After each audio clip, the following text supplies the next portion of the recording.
Well, hi everybody. It's time for another small upgrade to the Silverado. Although this time I don't really think it's an upgrade, it's more like a fix. I don't know if you've got one, if you've noticed how dim the dome lights and the map lights are. It's because they went to these new lights where they're on actual circuit boards instead of on bulbs. And the reason is so that they can run them from a body control module that's under the dash, from more like a computer, and they can cause them to dim and turn on and off during different buttons and switches and door openings and starting and all that kind of stuff. So, you know, better control over the lights, I guess, but it resulted in them having to be on a circuit board, not on a bulb, apparently. And so I'm gonna try to add some lighting here. So I got these simple LED lights from Amazon. I'll put a link down below, but real simple. They're just simple on and off, and I figure I could just, you know, add them somewhere adjacent to the lights. But it's not just a simple positive and negative add.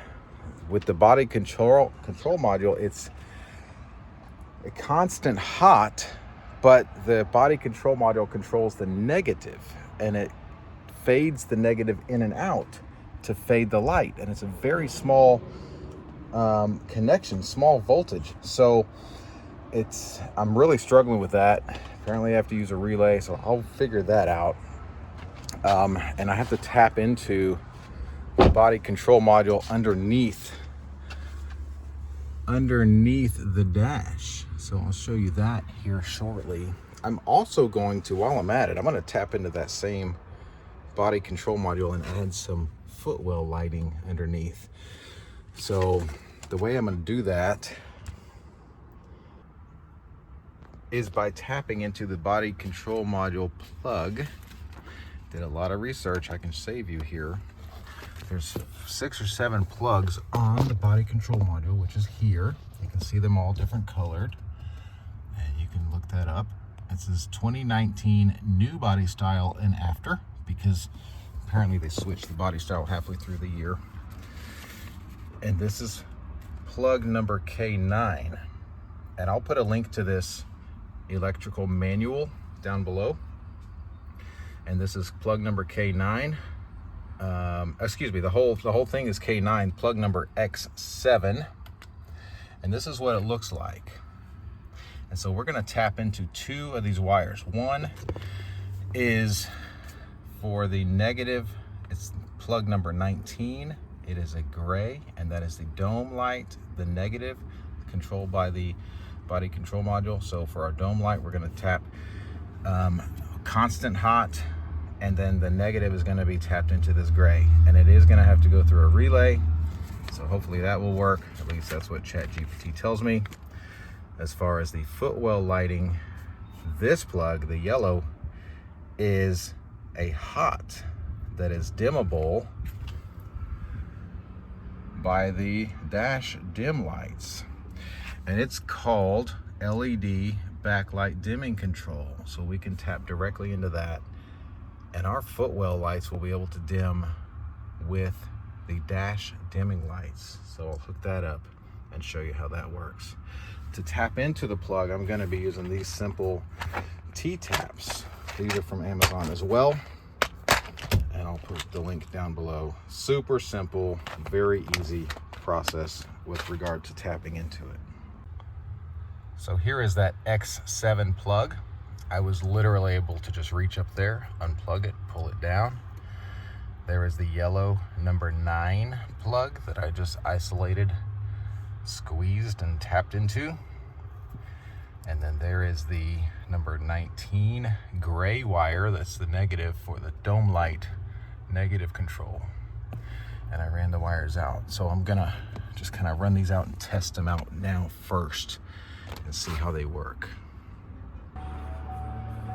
All right, so I've got basically the on button pressed, equivalent of the accessory, turned on. So the car is on, but the dash lights aren't on, basically because the headlights aren't on. So the Footwell lights would not be on right now, but if I turn the headlights on, the Footwell lights should turn on, and they do. Now the question is, are they dimmable? with the dash. So if I dim the dash lights, yeah, you can see it is dimmable. And that's not a dimmable LED light. So that's interesting. So now it's just a matter of zip tying that up under the dash and then running a duplicate across the console to the other side. So that's gonna be sweet. Also, if you ever need constant power, which you can always get constant power from your fuse box.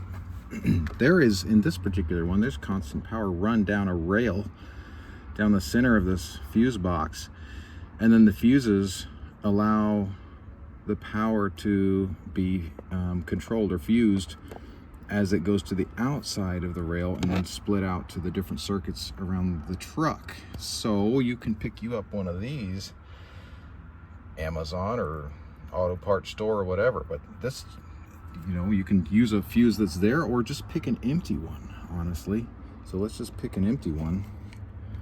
There's one right above this number 10. Shove it in there.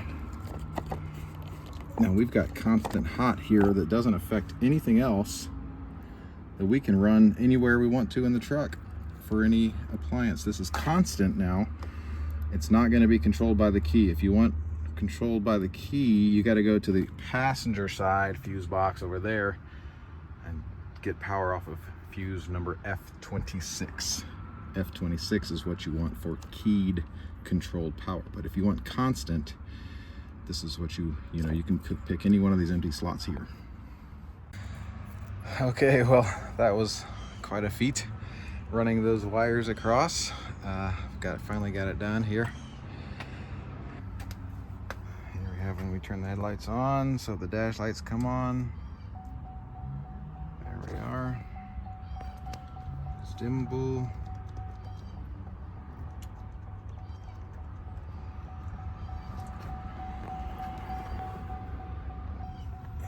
We have the light zip tied right here facing backward.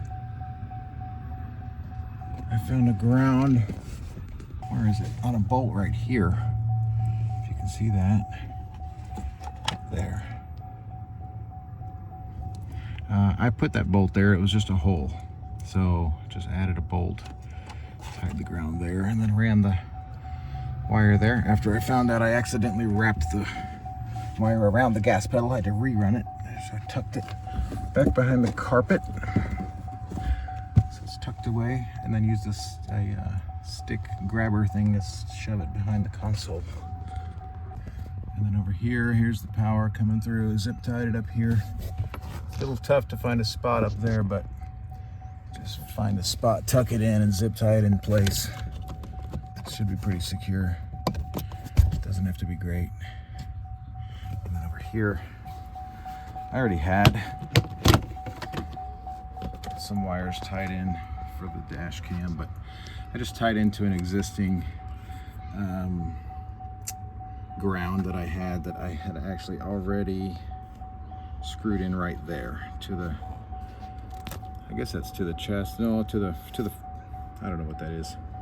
One of the metal support frames for the dashboard. I drilled a tiny hole and put a screw in there for the ground earlier. So there we have it. Well, the dome light scenario was a flop. Turns out the wire ChatGPT told me to use didn't work at all. It was only putting out 7 volts positive, and it wasn't a negative connection at all. So gotta go back to the drawing board on that. But I did finish the floor lights, so let's check those out. Now that it's dark, there we go. Oh, pretty sweet. Comes on right away.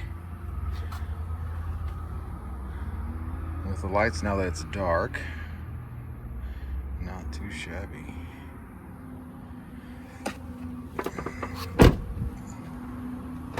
Lock it.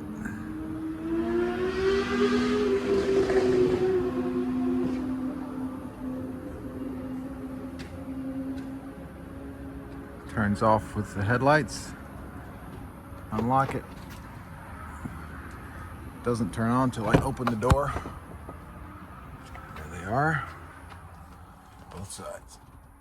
And is dimmable. Nope, not dimmable until the headlights are on, which is when the dash would be dimmable. So there we are. You can see the dash dimming along with it. There we are. Well, we got one success. Back to the drawing board on the dome lights. Well, I went back to the drawing board a number of times and never could figure out how to get that wired up just right using the body control module. But I did get the footwells working pretty nice. And so what I did on the dome lights was I just wired them up constant hot, constant ground, and just to a switched light.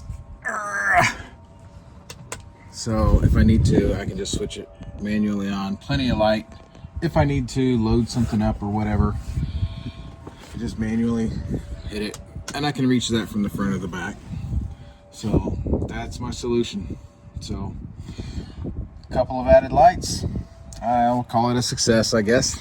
Not what I wanted, but at least it gets the job done. Thanks for watching. See y'all next time.